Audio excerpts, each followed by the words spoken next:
Welcome back, my dude and dudettes, to another video. My name's Seth, and today I got two fun activities lined up for you. First, we're going to be teaching my cousin how to drift on the simulator. Then we're going to be going to see my buddy Ezio and taking out his R32 out of hibernation. As you can see from the intro, that thing is rowdy, so I got some pretty gnarly footage to put in the end. Now, I know that I promised in the last video that I would do a full build breakdown on the E36 in, well, this video, but I think you guys will be more than satisfied with the footage that I got with the R32. That thing is just insane. My buddy picked it up this year and he is so stoked to get it to the drift track. I'm so stoked for him to get it to the drift track and to go drifting with him and just have an absolute blast. So without further ado, let's teach Dylan how to drift so we can go and take an actual drift car out together.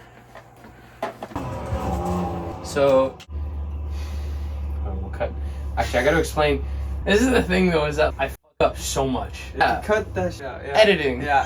There you go. There you go. Okay, well, so we'll start off. I'll explain the understeer and oversteer. Remember when you're going too fast and you were turning all the way and the car wasn't going where you wanted to? That's because all the momentum of the car is going forward and you don't have enough grip in your front tires to pull the car in that direction. So then what happens is it understeers, is what that is called. So the car just goes forward and you know, you're turning over here and you're not going there.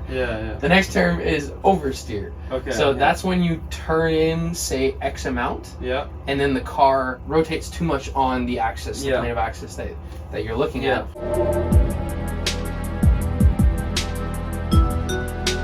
That's where you need to counter steer, which is turning the wheel in the opposite direction of where the car is going or turning into. That is going to be a counteraction of two forces. There's three things that you have to keep in mind here. The car is going to be rotating inwards. You're going to be counter steering that force. And then the third is going to be throttle. So throttle modulation, which is basically when you're on, off, or you're finding it halfway, knowing where to have the engine revving, that's going to be your third component. When you give gas, that's going to push the car forward. But when you break traction in the rear and you give gas, that's going to cause the car to rotate even more.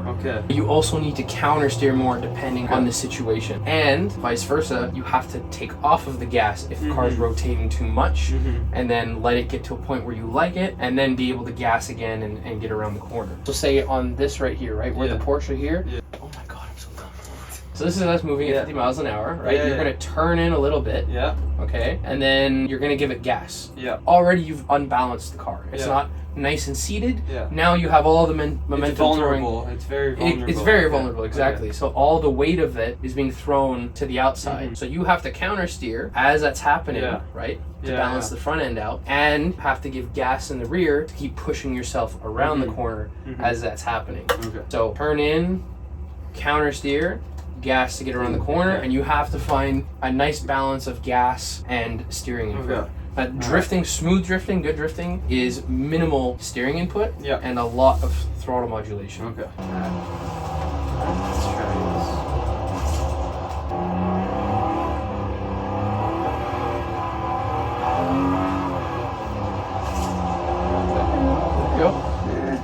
You're getting there. There you could have used more steering to hold it.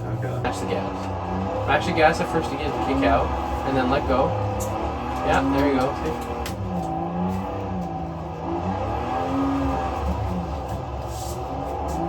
Once you turn in and the back end kicks out, if you turn your wheel a little bit, it'll kind of pull itself.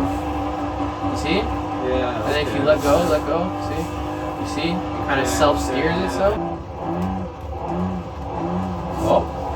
Okay, you had something there. You actually there you go. I have it a bit. You're starting to get it. Because like I've seen videos of people wiping out. It's very easy to wipe out. So I'm wondering if you think it's scary. It gets scary sometimes. It does get scary sometimes. Thing around someone? Did you do something? Oh yeah.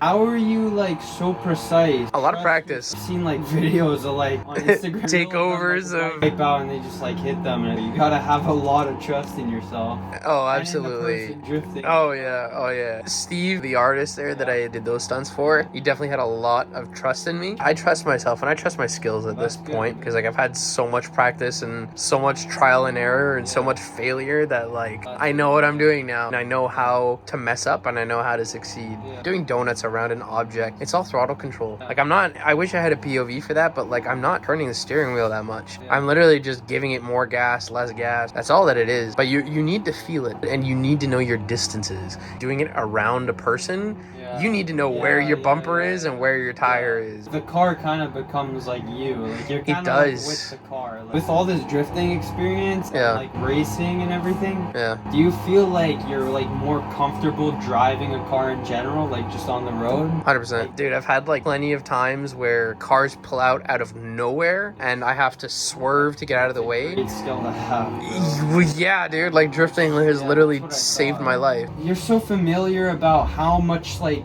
turning the wheel like this is gonna affect how, you know, how you hit trees and bushes. Like exactly. Like that was well said. Kind of develop a better sense than people driving casually. Most people, they learn to drive like in driving school or whatever, and it's kind of like it's a minimal understanding, and they understand how to drive, but you like know how to drift and like race. Like you develop more senses on how to control the car. Exactly like you said, get you out of dangerous situations.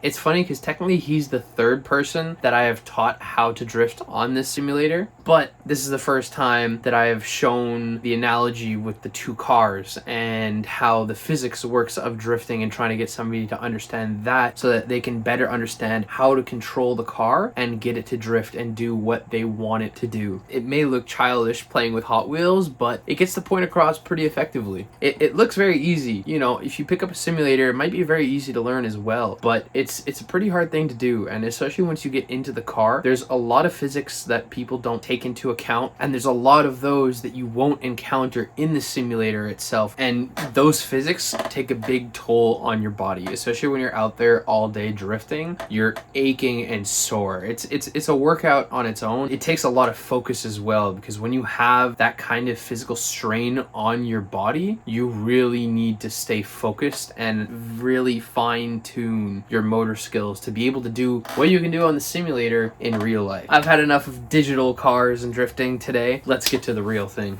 Okay.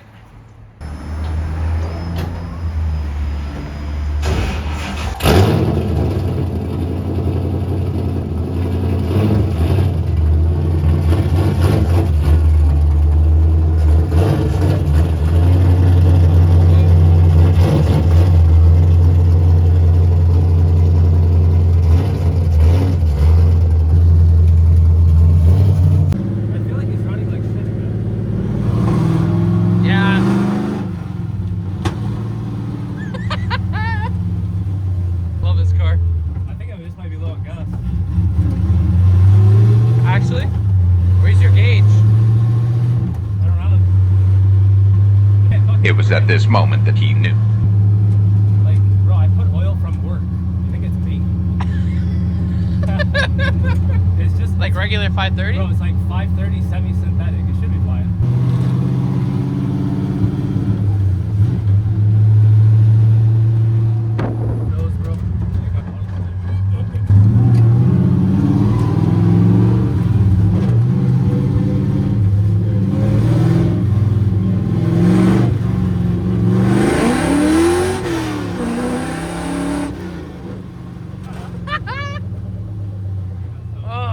Yo, go here. Just to take photos. Oh, yeah.